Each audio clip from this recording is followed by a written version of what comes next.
Chaim.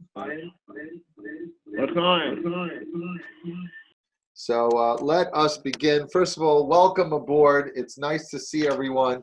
Many of us are very isolated. It's a very strange feeling, but social media and Zoom and Facebook allows us to connect. So the name of this class is called DIY, Do It Yourself Seder. It's going to be a very unique Passover for many of us because myself included, I have always done a Seder with the community, or the second night I go to my parents' home. So I'm always with people.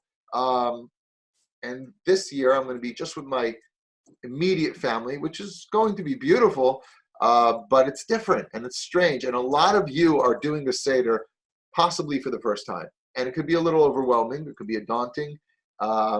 It could be, it could be a little bit, some people will be like, I don't do Seders. I eat, I drink 4 cups of wine, but how do you lead a Seder? So I'm hoping that this class can give a general overview of how to do a Seder on your own. And it'll be different, but for some of us, it'll be beautiful, immediate family, but for some of us, it's very difficult if it's just with one other person, and some of you will be doing a Seder alone. And that's got to be a little difficult when you're used to being with people.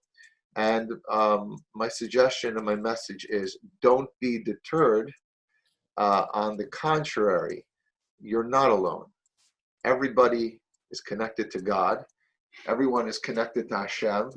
And just look at your Seder as your personal prayer, a personal connection between you and Hashem. So it really shouldn't be looked at in that way.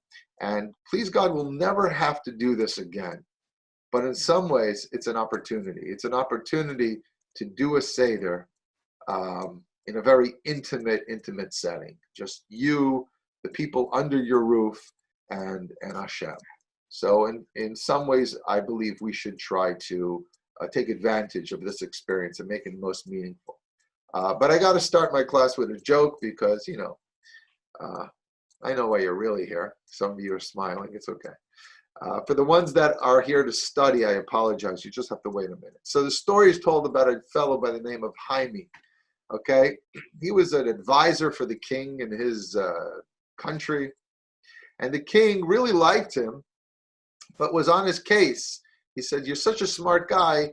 Why are you Jewish? You should really convert to, Christianity, whatever the religion was at that time. So Jaime says, no, I can't do it. And finally, the king puts a lot of pressure. He says, you have 3 days. If you don't convert, not only are you not going to work for me anymore, but you'll be banished from the land. He goes home to discuss it with his wife. His wife says, but we've always been Jewish. Our ancestors are Jewish. We can't do this. And he says, listen, it's that or we get banished. She says, okay, I guess we'll have to convert. So they convert. And a few months pass. And the king is feeling bad. He feels bad for what he did to Jaime. And he calls his advisor in and he says, listen, I made a mistake. I take it back. I let you convert back to Judaism. You're a good guy. We're friends. It wasn't the right thing for me to do, to push you like this. So Jaime is thrilled. He says, thank you, Your Majesty. He runs home and tells his wife, honey, good news. She says, what's the good news? Good news is that we're converting back to Judaism. The king allows us to do it. His wife looks at him and says, I can't believe it, Jaime. He says, what? What's wrong? I thought you didn't want to convert. She says, no, of course I didn't want to. But you want to convert back now? Just before Pesach? You couldn't wait another 2 weeks? Anyway, that's the joke. Pesach is a beautiful time, but if you do it right, it's actually could be very stressful because we're supposed to remove all the leaven, all the chametz from our house. We only eat matzah for 8 days. People who take it very seriously or do it properly are to remove all the leaven from the house, and the day before Pesach, you actually burn the chametz, and you go into Pesach that way. So Pesach comes with a lot of stress. But I have to say, there's been a little extra time this year for cleaning. Normally, we don't have a lot of time. This year, there's a lot of extra time. All right. So going back to the Seder and doing this very different Seder, a Seder alone. If you go back to the very first Seder in Jewish history, the Jews were being freed from Egypt. And Hashem, is freeing the Jewish people. And the Jewish people tied the sheep to the bedpost. And that night, and that Seder was meant to be just every family alone. You weren't supposed to have your cousins over. You weren't supposed to have your in-laws over. The first Seder in history, this is very interesting. A lot of people don't realize that. Hashem commanded every family to sit as a family unit, as the people who live under one roof, and eat the Paschal lamb. That was the very first Passover ever. Now, we've never had that commandment in history for more than 3,300 years. Since then, we've been making Seders, but, with friends, with families, with neighbors. But the first Seder, it was commanded that every family eat the Paschal lamb alone with each other. And it's unbelievable. It's the first time in more than 3,300 years that we're going back and doing Pesach like it was done originally. So while in some ways it's a harder Pesach, it's a lonelier Pesach, but in some ways this is very much connected to the very first Pesach, and it's probably the first time in history that the Jewish people as a whole are doing the Seder like it was done the first year. There's something special about that. There's something larger, larger than life. It's historic. So that's a little. So for those who are feeling bad that you're not doing the Seder with others, that's a little something to feel good about. You're doing it the original way. Okay. By the way, a lot of people are doing a Seder over Zoom. By raise of hands, I can see you guys. Anyone planning a Seder over Zoom? Okay, I see that. Great idea. Use technology. I love it. Just a suggestion, and it works out well. The Passover Seder is a sacred time, and even though not everyone is necessarily observant or Orthodox, to do a Seder with the technology, and I know there was an article in Israel about a rabbi who said that you could use Zoom by the Seder. I'm not going to get into that right now. But the chief rabbi of Israel says, he's not condoning it, whatever. The point is, do the Zoom Seder. I love it. Just do it at 5 o'clock, 6 o'clock. It's not yet the holiday. Connect with your neighbors and your family and your friends or whatever, your Zoom Seder. And the real Seder is supposed to start not at sundown, which is around 7 o'clock. It's at nightfall, which is around 8 o'clock. That's the real time to do the Seder. So my suggestion is you should have your Zoom pre-Seder. You can even eat dinner together and tell the story and tell jokes and sing songs, but actually reserve the ritual part to be done at its proper time without the cameras. Again, just you and God and you and your immediate family, and do it the right way. So that's my suggestion. And actually, I'm going to come out with more information soon, but I'm considering doing just that myself for the community on Zoom or on Facebook at about 5 o'clock on Wednesday next week to give a Seder over that way. So just a little suggestion for those that want to do a Zoom Seder. By the way, a Zoom Seder is not a Seder that you Zoom through. Some people think that's what it is. That's a different thing. Zoom Seder is online. All right. Something we spoke about last week, which is very important before I get into the actual Seder material itself. We spoke last week, I gave a class, and we spoke about how Passover is not just something that happened historically, but there's an energy, a spiritual energy of freedom in the universe on Pesach. And that's why the Jewish people were freed on the 15th day of Nisan. And so something happens in the world spiritually every single year on Pesach at this time, the 15th day of the month. And as a result, we should really look at the Seder as not just something that happened historically, but a time to tap into God's blessing and energy of freedom. Now, freedom from what? As we spoke about last week, each and every one of us has our own personal Egypt. We have our own personal Mitzrayim. And we have to overcome our own obstacles. And so on Passover is a time to think about that and try to do that. What's stopping you? What's stopping me from living life fully? What are the obstacles in my life? And that's one of the meditations we're supposed to do.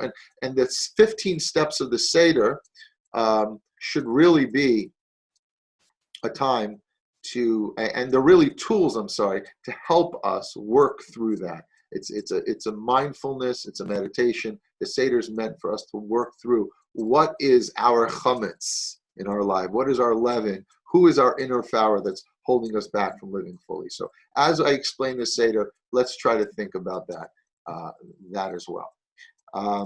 Many people ask, is there a right way to do the Seder? Can you just do the abridged version? Don't get me wrong, an abridged version or a Zoom Seder, it's better than no Seder. And however, the best way to do the Seder is try to do it properly, try to do all the steps. And I'm not even going to go through all the steps, but if you can do all the steps, these steps are important. They are spiritual. They're not just symbolic. They hold tremendous power and blessing for us on the night of Pesach. So try to go through the Seder the right way, do it the right way, and I'll give some more details as we go along. You know, the world works with precision. Football, when you play football, if the ball lands 2 inches away from the goal line, it's not a touchdown. A parked car 2 inches over the painted line is a reason for a parking ticket. Details matter in the physical world, right? In the spiritual world, it works the same way as well. Hashem gave us a certain steps to take, and these steps are important. Our mitzvahs are connections between us and God. It's not just, like on Fiddler on the Roof, we just yell tradition, we laugh, we drink 4 cups, and we go home. There's something spiritual happening here. So the steps of the Seder are important. And by the way, that's what a Seder means. Seder means in order. It means in order. There's an order. There's a plan. So we follow the plan. Okay, what are the 3 main items of your Seder? And I'm not talking about the main course. For some of us, the main course. What are the 3 most important items of the Seder? Number 1 is, Number 1, in here I have the matzah. There it is. I have the matzah, and this is not just any matzah, it's shmura matzah. I'm going to talk about that soon. That's the first major item of your Seder. The next major item of your Seder is your wine or your grape juice for those who can't have alcohol. And the final thing for your Seder is your Seder plate. Okay? So there's a picture in the PDF I sent you with the images of what to prepare for the Seder plate. You can start shopping now and get everything you need. I'm going to go through these steps with you. All right, let's start with the basics. Matzah. Okay, so many of us are familiar with the square machine matzah. You could, for $3, you could buy a lifetime supply. In Acme, I think they're giving you a free brick of this stuff for shopping there and ShopRite. But real traditional matzah is the picture I showed you before. It's handmade, it's round, and it's like authentic matzah that was baked in Egypt. It's called shmura matzah. Now, Chabad is making available shmura matzah for everyone. That's the matzah you use at your Seder. The square matzah, delicious, wonderful. It's not the shmura matzah. It's not the authentic matzah. It's a great thing to eat, with your gefilte fish or your liver or whatever kind of shmir you have. But for the Seder itself, try to get a hold of real shmura matzah. I'm making available for anyone who needs. Please contact me. Those that are ordering Chabad Seder in a box, the matzah will be included, but shmura matzah. Matzah, you know the story. There wasn't enough time for the dough to rise. You know that part of the story. But shmura matzah, the reason why it's different than regular matzah is because shmura means watched. And it's matzah that is watched in a very careful way to make sure there's no chance that it could become leaven or chametz. And let me explain. Regular matzah uses flour and water, right? As long as you mix it and you cook it within 18 minutes, the dough doesn't rise, so it's kosher matzah. Fine. But it's not so simple. What about the flour? How do we know that the flour was not in a place that there was moisture? And perhaps the leavening process began in a warehouse somewhere. How do we know that the wheat kernels weren't cut and left in the field on a rainy day or in the morning when the dew was falling, and then the kernels of wheat at one point were wet after it was cut from its source? So we're concerned that maybe there's a leavening process that's happening. As a result, that's problematic. Now your matzah is not matzah. Your holy matzah is not holy matzah. It's actually chametz, and it might be at your table. You're actually eating chametz on Passover. Chametz means leaven. Very problematic. Shmura means guarded or watched. And there's rabbinical supervision from the time they cut the wheat stalks at the farm through the process of grinding it, making a flour, and that flour is watched and very carefully before they actually start the process of even making matzah.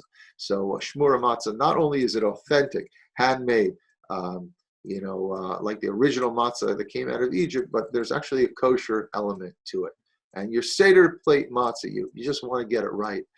You don't want to have chametz on the Seder plate. So get a hold of real, round, authentic shmura matzah. Contact me afterwards if you want me to help you with this. Of course, there's a meditation for the matzah. The chametz leaven bread rises, and the matzah is flat. The bread represents ego, and the matzah represents humility. And so one of the meditations on Passover is an exercise of humility, realizing that many times our inner Egypt is a result of our inner ego and sense of self. And the ego many times is the cause that blocks us from living life fully, and it causes us to make mistakes. As a result, 8 days of matzah eating is really a meditation of being humble and a little more selfless and connected to something bigger than us. And that's the meditation behind the matzah. So you got the 3 matzahs on the Seder plate, represents many different things. The 3 matzah represents 3 kinds of Jews. You have the Kohen, the Levi, the Israelite. And there's a lot of explanation. I don't have time to go into everything. We'll perhaps do another class before Pesach and try to give you even more insight.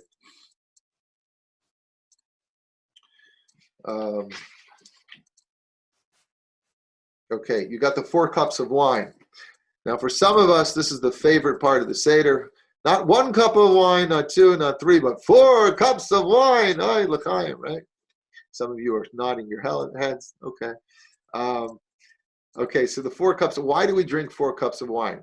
We know that in Judaism, every time we mark an occasion, we bless the occasion. There's always a cup of wine. A cup of wine, we savor the taste. It's a special cup. It's a special kind of a drink, and it marks the occasion, giving it a sense of chashivus, or a sense of importance. So when we bless the Shabbos is with wine, so the same idea of Pesach. But 4 cups of wine the reason why we have 4 at the Seder is because if you go into the biblical narrative of the story of Exodus, the Jewish Hashem promises the Jewish people with 4 expressions of freedom. V'hitzalti, v'lakachti, v'hitzesi, right? There are 4 expressions that God uses to remember the 4 expressions of freedom. We have 4 cups of wine. Now, I know some of you don't need a spiritual reason. You're happy to have 4 cups. If they told you 8 cups, you'd be happy with that too. But the reason behind it is because of the 4 expressions of freedom. And people don't realize that the cup that you use, it's important. one is supposed to have a cup overflowing with wine. So they're holding their cup, and it's supposed to literally be up to the brim and overflowing on the top. And symbolically, it's, my cup runneth over. It's a cup of blessing. We pray to God that our blessings should run over and should overflow in our lives. So that's the first point of your wine. When you make your Seder, you get an overflowing cup of wine. But here's the catch. It's proper to, the minimum requirement for a cup is about 3.5, 4 ounces. There's different opinions. That's how big the cup should be at least. That's a cup.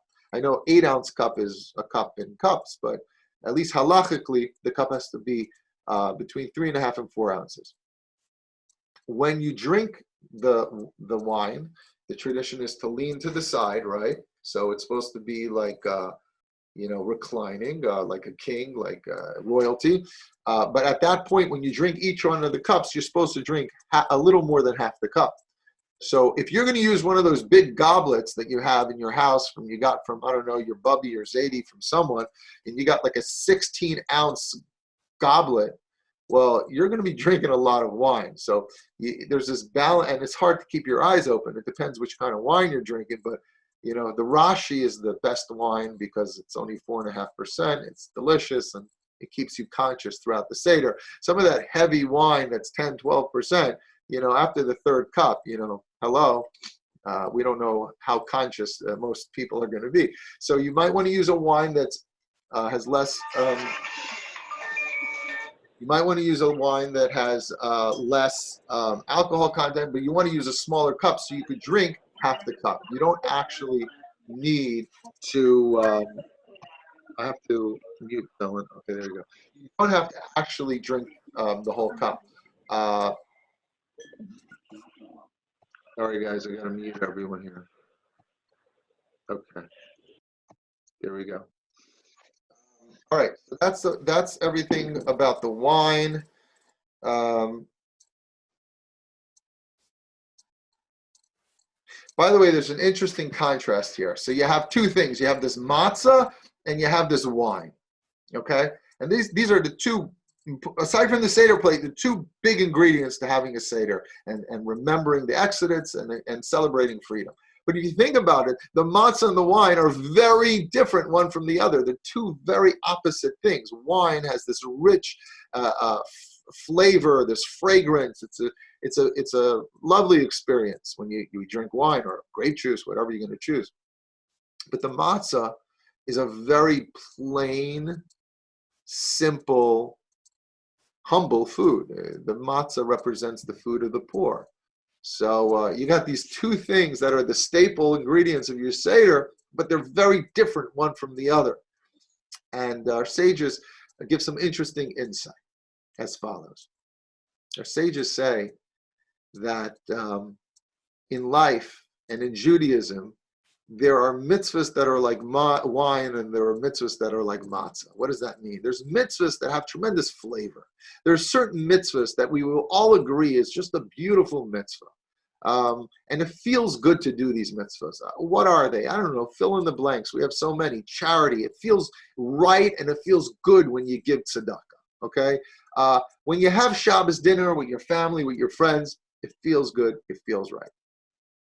So these are flavorful mitzvahs. And then there's mitzvahs in the Torah that many people don't understand. Is this really what God wants of me? Is this really what's important? I don't know if it means something to me. What are those mitzvahs? To each their own. Everyone has their own questions or struggles. But at the Seder, you have two main ingredients to really reflect that to be a Jew and to connect to God, it's not only the wine, it's not only the flavorful, enjoyable mitzvahs, but it's even the mitzvahs that we do, not necessarily for us, but the mitzvahs that we do for Hashem. And when we eat the matzah, the food of humility, that's sort of one of the meditations. God, you sort of like, you look up as you eat the matzah and you could almost say, God, this one's for you. When you think about those mitzvahs that you're going to do for Hashem, and you say, this is for you. I understand that a relationship is not when I only do things for me that I enjoy. Imagine a person had this attitude in a relationship. I'm only going to have relationships that are enjoyable and pleasurable and peaceful. Anyone in my life that doesn't do that, I cut them out. We understand that relationships, or actually deeper relationships, are when we're willing to do things and it's not for us, it's for someone else, out of love, out of selflessness. That's the deepest kind of relationship. Because when you do things only for yourself, you're not actually having a relationship, you're serving yourself. A real relationship, a genuine relationship, is the ability to go out of our comfort zone and do something for someone else. That's really what the matzah represents at our Seder table. So, turning to God and saying, God, I know this is important to you. I'm not really sure why this is important for you. I'm not even sure I enjoy this. But God, I'm doing this for you. And that, my friends, is real love. And at the Seder, we try to reconnect to our soul, our spirituality, God, and remember that being a Jew is doing things for Hashem. Every mitzvah, we do it for Hashem. And it really expresses something very deep and very powerful. So you got the wine and the matzah representing two kinds of service to Hashem. All right, let's move on to the Seder plate. It's already 7:34. It's supposed to be a 1-hour class, and boy, it's flying by. All right, let's look at the Seder plate.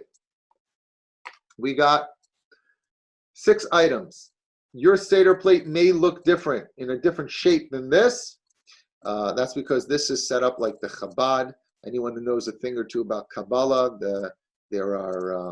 there are 7 emotional powers of the soul, the Sefirot, and the way they're set up is like 3 triangles. 1, 2, 3. That's one triangle.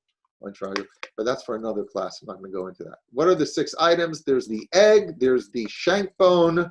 There's the maror, or the bitter herbs. There is the karpas, which is the vegetable. There is the charoses, which is the apple, pear, nut mixture. Very sweet and delicious. And the chazeres is another kind of maror. These are 2 different kind of marors. Let's break it down and go through it really quickly. So, quick reminder for those who need a reminder. Okay, these 2 on the top, the egg and the shank bone, we don't actually eat it at the Seder. They just simply serve as a reminder. A reminder for what? For 2 kinds of sacrifices that Jewish people were obligated to bring during the holiday of Passover back in biblical times or temple times. This one represents the holiday sacrifice, Karban Chagiga.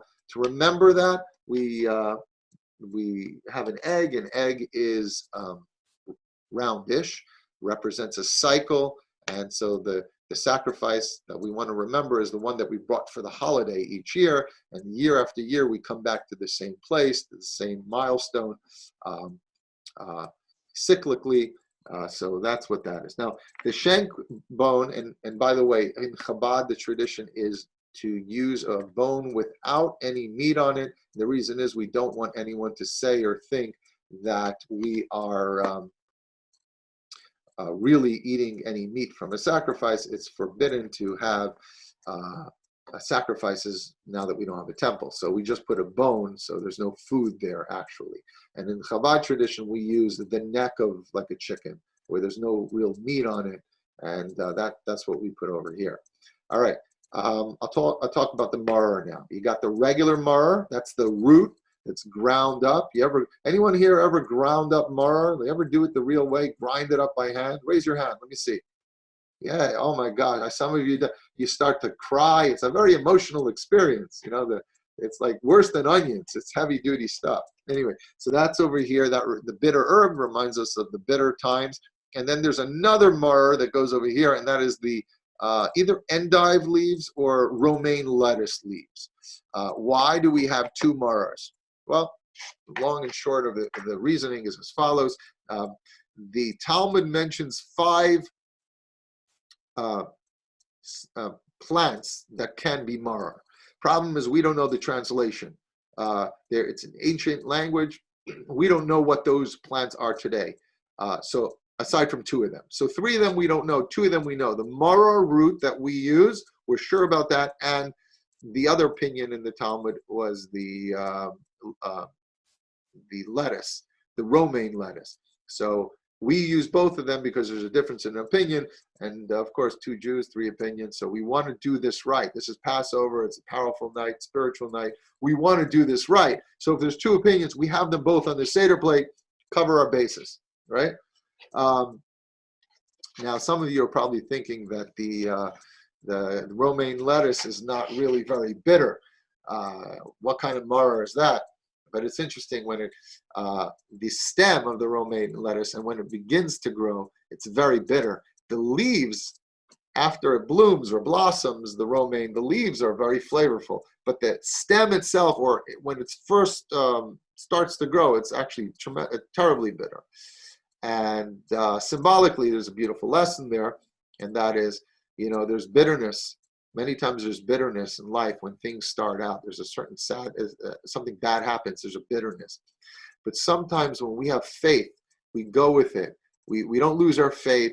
We see it out. We see, where's God leading me right now? Why am I on this path? Why is this happening to me? We open ourselves up with faith and trust in God and go down the path and see where it takes us. Many times we find out that some of the things that were very bitter in our lives, some of the maror in our lives, turn out later on to be very flavorful and sweet. And what this means is many times the one door closes, another door opens. A bad thing happens, and in hindsight, that bad thing wasn't so bad. It led me on the path to a much better place. Although it was very bitter at the time, it must even tremendously bitter. So if anyone here, experienced that, I've seen that in my life several times where something was so difficult, and later on I realized that the maror itself blossomed into something positive, something that would have never happened had that bad thing not happened. So there you got it. We have the Seder plate. Oh, we have two more items. Okay, you have the charoses. It's the apples, the nuts, and the wine all mixed together. The pears, it represents the mortar, the bricks the Jewish people had when they were building the temple. And finally, you have the karpas. It's a vegetable. What kind of vegetable do you use? My tradition in my house was either a potato or an onion. I know most of you did not have that tradition. There are other traditions, parsley, and other things that people use. But basically, we take the karpas, the vegetable, we dip it in the salt water. So you're familiar with that. Some people use a parsnip, some people use a radish, some people use a cabbage, so on and so forth. Okay. We have to take a break. I got to tell you a joke because I'm pretty sure I lost some of you already. So you know the story about the Jewish fellow who had 5 pairs of false teeth. Yep, 5 pairs. Someone says to him, why do you have 5 pairs of false teeth? He says, well, I need milchik and I need fleishik, milk and meat. So he says, fine, that's 2. Why do you need 5? Well, on Pesach, I need, milk and meat for Passover. So I have another 2 pairs of false teeth. He says, okay, so that's 4. What do you need the 5th one? He says, every once in a while, I like to eat a little bit of chazer, a little piece of ham. Anyway, that's the joke. All right. Let's go on with our Seder. Before you begin the Seder, it's a good time for personal reflection. And in the guide over here is some good reflections to read. There's one by the Rabbi on page number 2. So I recommend you review that and try to do that personal exercise about inner Egypt and breaking free and living a more free life. Take a look at that and use that at your Seder. I think it's very meaningful. Okay, first step of the Seder. First step is the Kiddush. So the tradition is everyone makes Kiddush.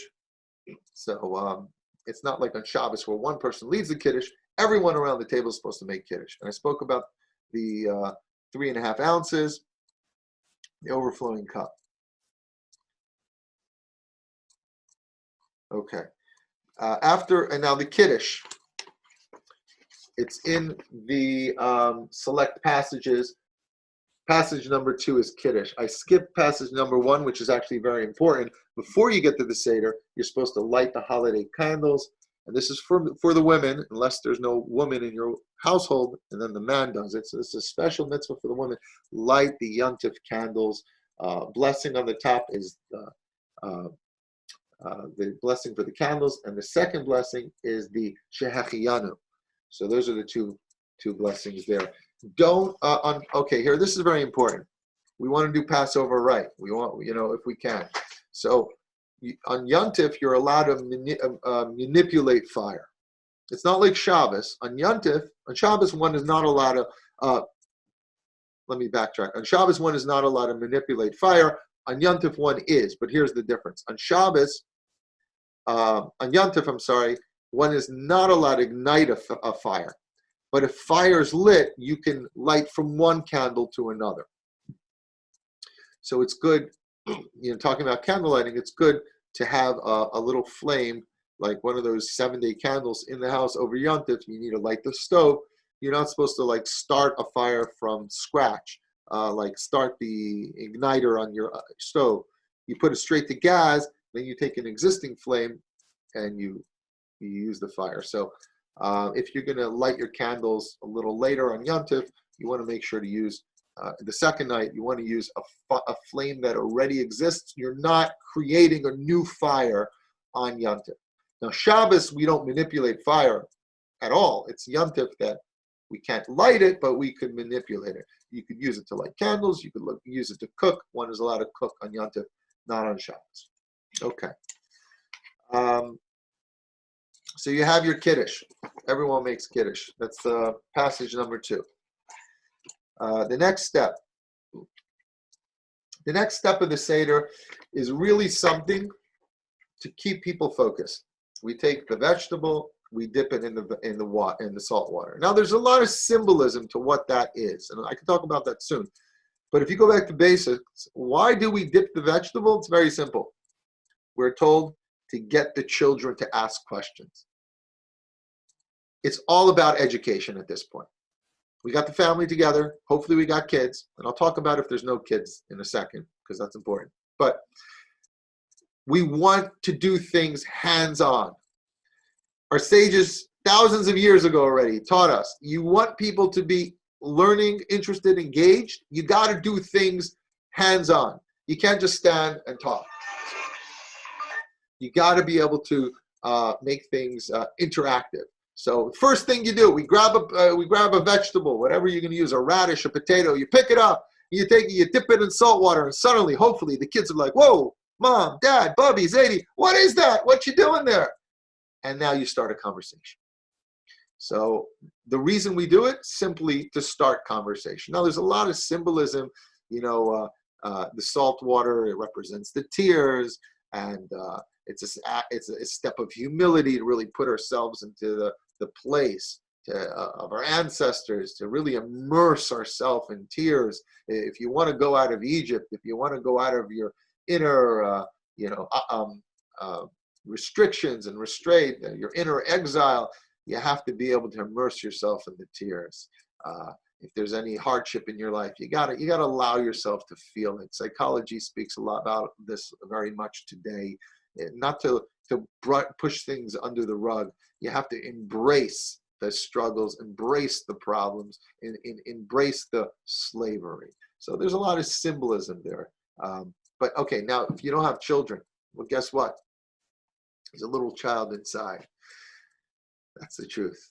We have to really ignite and wake up within us that inner child, that get ourselves inspired. Start making Judaism a little more interactive and exciting in our lives. As we get older, we become more cynical, become older. Someone told me, "Rabbi, I'm not doing a Seder this year."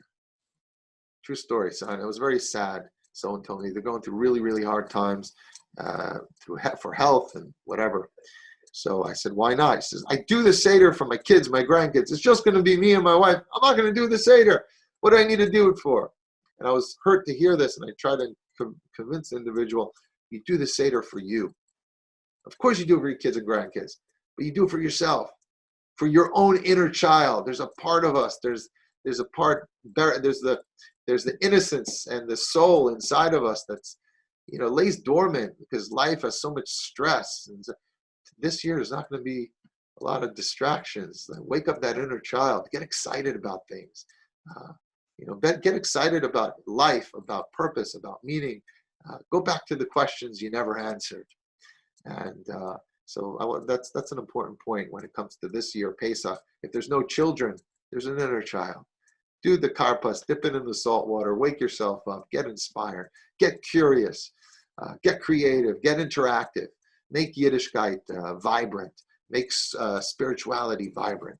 So children or no children, there's an inner child that needs to be awoken, and we need to keep the children and the inner child awake at the Seder. So that's really what karpas is all about, the dipping of the salt water.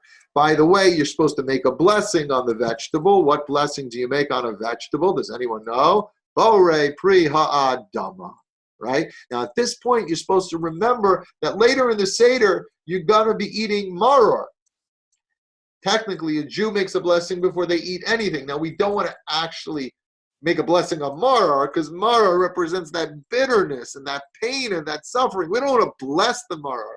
So this is another reason why we have a vegetable earlier on, because once you make the adam, borei pri adam, that blessing on a vegetable, it includes all vegetables in your meal before you wash for bread, of course. So that's one of the reasons we have this little dip of the vegetable at this point, because you're sort of making a bracha on a vegetable, so the maror you won't bless. You don't want to actually make a blessing on the maror. Now you make a blessing that God commanded us to eat the maror, but you're not blessing. You don't want to be mistaken for blessing the bitterness, so to say. Okay, so step number 4, that's where I'm up to. We did the vegetable. We got through that. Very good. Next, part of the Seder. Okay, at this point, you're supposed to, you have the second cup. You have to fill it up, because if you remember, you made Kiddush before, so your first cup is at least halfway gone. You refill it, and we're ready to do the Haggadah and then talk about the story of Exodus. So let's talk, we do the 4 questions. Let's talk about the 4 questions. 4 questions are very important because we want the children to ask questions, we said before, but at the same time, the questions are for us. Start asking questions. The worst place to be in life is to be a place of apathy, where just like life happens and, good things, bad things, you roll with the punches and you stop to feel things, you stop to question things. To be a Jew is to ask questions. Our Seder starts with asking questions, because to be a Jew means when you have a question, it means you're engaged, something bothers you, so your curiosity is awoken. That's important. We start the Seder that way. And very much our religion, the Jewish religion, is based on asking questions. That's so important. There are many religions that will tell you, don't ask questions. Too many questions is the devil possessing your mind. You must have blind faith. You must, give in to the will of Hashem.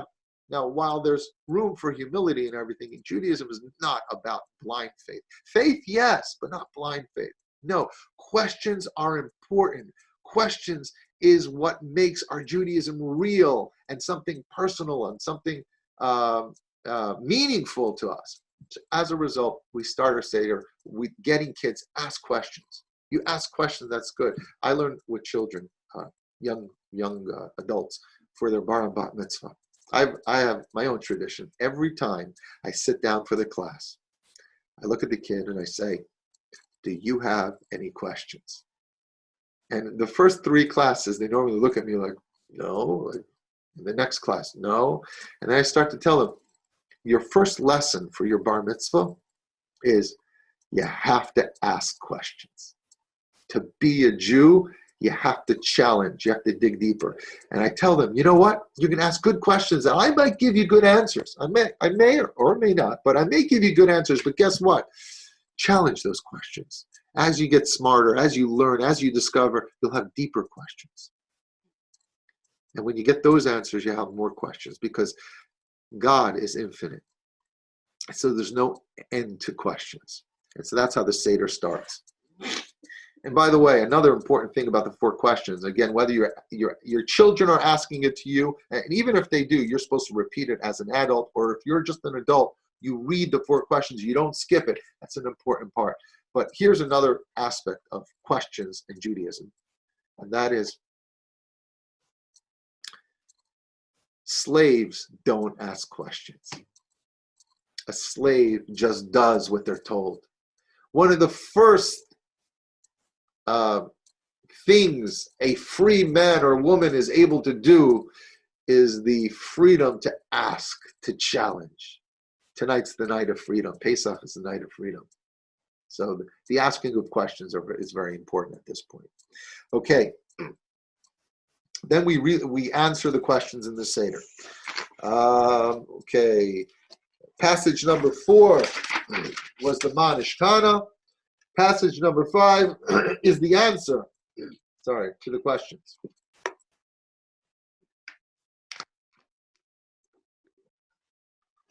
What's the answer? Avadim hayinu lefare b'Mitzrayim. We were slaves to Pharaoh in Egypt. Okay. And God took us out. By the way, for those of us that don't read or speak Hebrew, studies show that you could read the Haggadah in English because God is learning English. If you don't know Hebrew, that was a joke, by the way. If you don't know Hebrew, read it in English.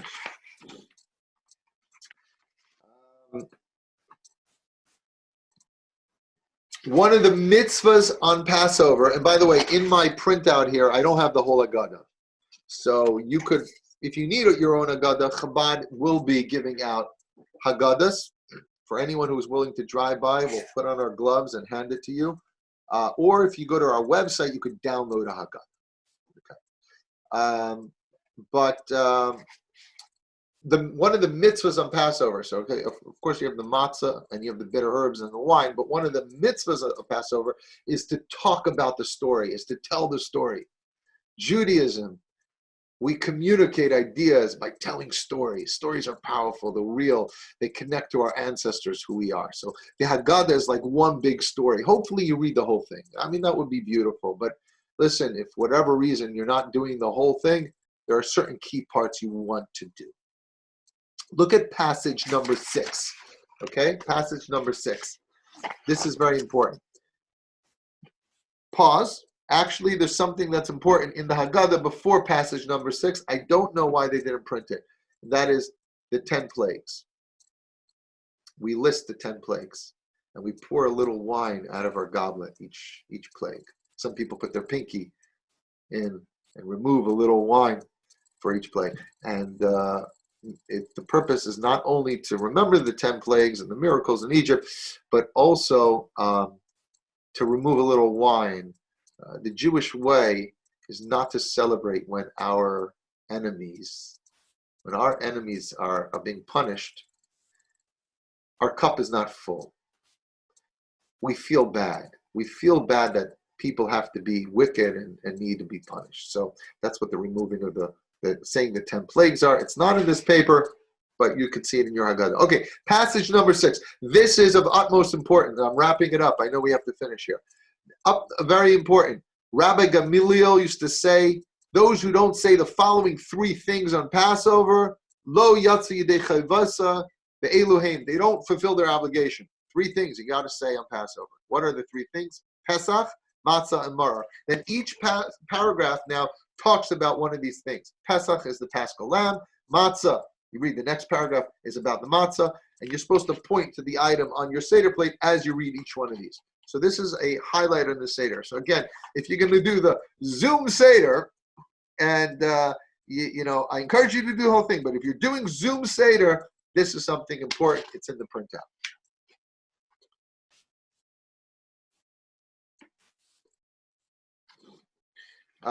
Okay, and then passage number 7 skips to the end of the story, and pretty much the paragraph begins, thus it is our duty to thank and to laud and to praise and to glorify. And this next 2 paragraphs is praising God. And over here we finish off with the Borei Pri HaGafen. And don't forget, you lean to the side like a king or a queen, because luxuriously, and you drink the second cup of wine. And now we're ready for more exciting things. Passage number 8, is the Borei Pri HaGafen. Passage number 9, we're supposed to wash our hands. We're washing our hands for, not the bread, for the matzah. Okay, this is passage number 9. After you wash your hands, you make the al netil sedem. Passage number 10. This point, you're going to make a blessing on the matzah. Again, we have 3 matzahs on the Seder plate. You hold up all 3, and you make the first blessing, hamotzi lechem min haaretz, and then you drop the bottom matzah, and at this point, you recite the second blessing, Baruch atah Hashem Elokeinu melech haolam, al achilas matzah, on the eating of the matzah. And then one reclines and eats matzah. You want to do it right? Here's a little something people don't know about the law of Passover. We're supposed to, I skipped something, I'm going to go back, I just realized. One is supposed to eat a kazayas of matzah. What is the measurement of a kazayas? So our sages say it's at least a half a matzah, one of those big shmura matzah. If you want to fulfill the biblical obligation of eating matzah, it's not like a little nibble. You're supposed to eat at least a half. Some say it's 2/3 of a matzah is a kazayas, and it's supposed to be done in the amount of time of 4 minutes. So if you're ever by one of my seders or my parents' seders, it's a little odd. You see, we make the blessing on the matzah, and then you make the blessing on the matzah, and then you see we're like stuffing our mouth with matzah. We're not talking to anyone because you've got 4 minutes. Try to eat 2/3 of a large matzah in 4 minutes. Listen, I'm not saying it can't be done. We do it, but it requires focus and dedication. And so at that point in the meal, many times you look around and the guests are like looking around awkwardly, like what's going on over here? But that's what's going on. You were trying to eat the matzah the right amount of time. Go back to the beginning. At the beginning of the Seder, you're supposed to break the middle matzah. I didn't mention that before. It's one of the first steps. You have it over here, so you can read it in order. The breaking of the middle matzah, of course, this is one of the highlights. We spoke about it last week, is the larger half is then hidden as the afikomen, and the smaller half then stays in between the 2 whole matzahs. So I didn't speak about the afikomen. That's done in the beginning. There's a beautiful thought. I'm looking at the time. I'm going to try to wrap this up. Beautiful thought about the afikomen. I'll try to get it in after I go through all these steps.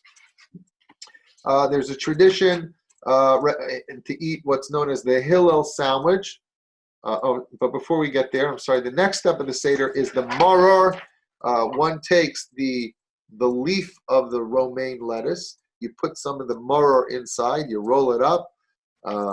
And you make the blessing, al achilas maror, and then you eat the bitter herb. Of course, it's supposed to remind us of the bitterness. We don't recline.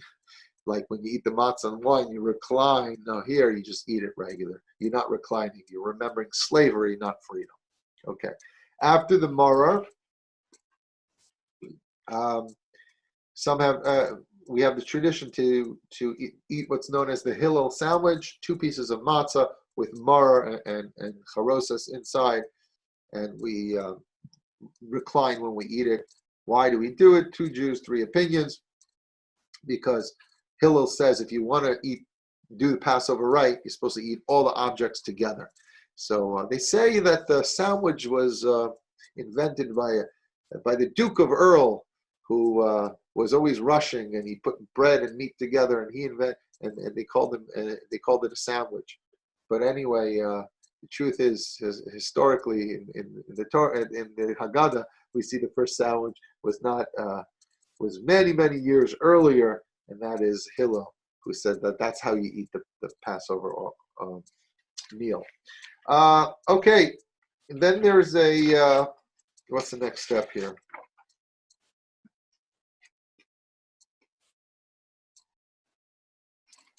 Oh, matzah, maror, sandwich. Huh, this is the best part of the Seder. We eat our festive meal. It's a mitzvah to eat a meal. This is where you get to eat your chicken soup with the knedlach. This is where you get to eat the gefilte fish with the horseradish, and hopefully you're having some brisket or chicken with tzimmus. And by the way, Chabad is making Passover meals. If anyone needs, you can order through the Chabad. We have a delicious menu. That was my little advertisement right there. Okay, so that's the meal is done at this point. After the meal, we have the Birchat HaMazon, the grace after meal. That's passage number 12. Don't forget, we open the door for Elijah the prophet, Eliyahu Hanavi. Stay tuned. I'm going to be sharing, not in this meeting, I'm going to post it on Facebook.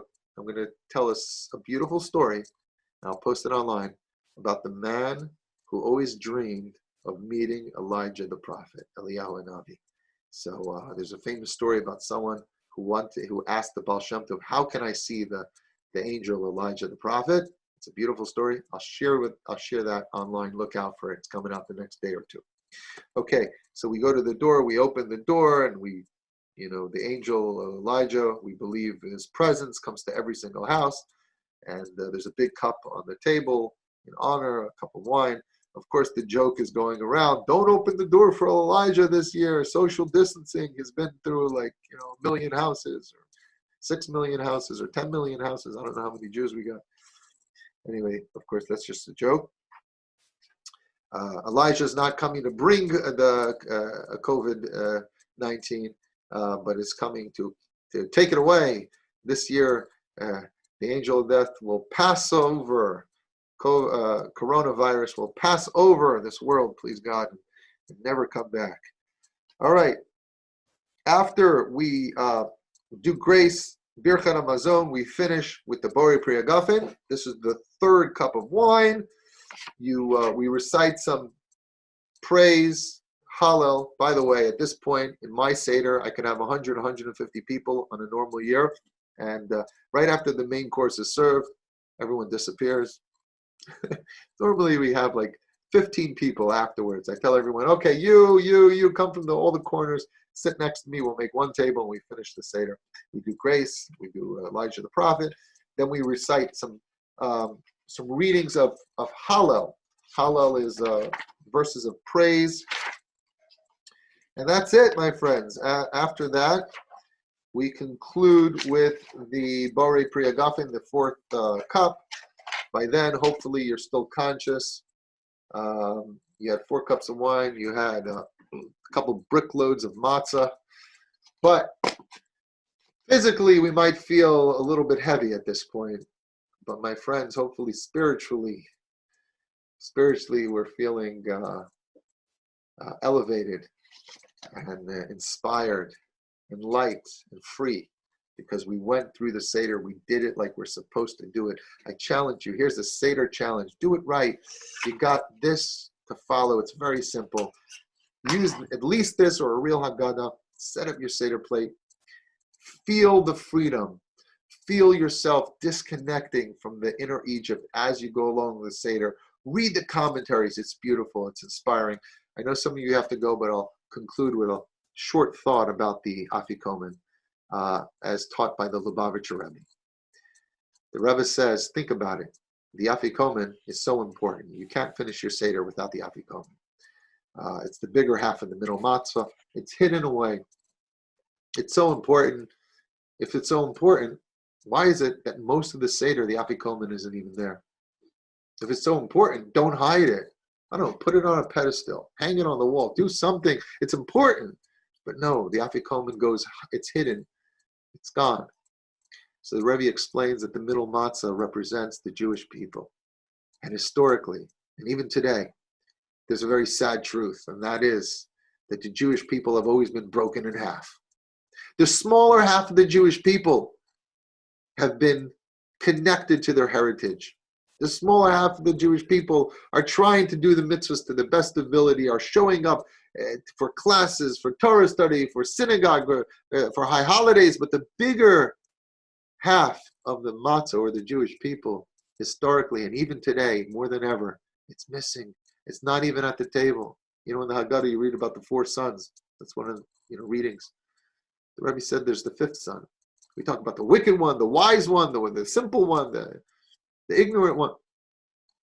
There's the 5th son. The Rebbe says there's a son that's not even there.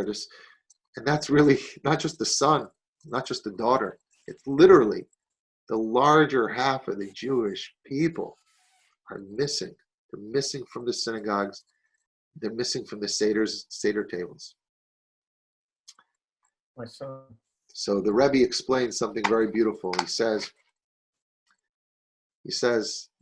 that you can't finish the Seder until you find the Afikomen. The Rebbe says symbolically that means that our Seder, our Judaism, is not complete if the bigger half of the matzah, or the Jewish people, are not there. And so that's our job, our responsibility, to find that 5th son, find the larger half of the matzah, find the lost Jews. They're everywhere around us. They might be some family members even. Try to find them. Invite them to a Seder. This year you'll have to do it on Zoom pre-holiday, like I explained. But invite them, give them a piece of matzah, encourage them. And the fact that our Seder is not over until we eat the Afikomen, the Rebbe says that our Judaism is not complete. It doesn't make a difference if you're wearing a huge yarmulke, you're wrapped in a talis, you got curly payas, you know the whole Talmud by heart, you did every single step in the Seder. Our Judaism is not complete, no matter how orthodox, religious you are or you aren't. It's just not complete if the Afikomen, if the Seder is not complete, if the Afikomen is not there. Our Yiddishkeit is not complete if Jews are not connected. It's our responsibility. That's the Rebbe's message to each and every one of us. Isn't that beautiful? It doesn't make a difference. You can do everything right, but if you're not thinking about others, those that are disconnected, try to reach out, lovingly welcome them, embrace them. There are brothers and sisters. Try to include them. Then, if we're doing that, then we're finding that Afikomen. Then we could say those powerful words at the end of the Seder, L'shana haba, Yerushalayim, next year in Jerusalem. And I'd like to say actually, L'shana hazeh, Yerushalayim. Please God, we shouldn't even have to do our Seder here. Hopefully we have the coming of Mashiach. This crazy virus and illness should end. Those that are sick should recover. We should be together, not isolated, but together in Yerushalayim. With the Jewish people. There should be peace in the world, health in the world. I wish you l'chaim and a happy Pesach. Thank you for joining me. And I'm going to stick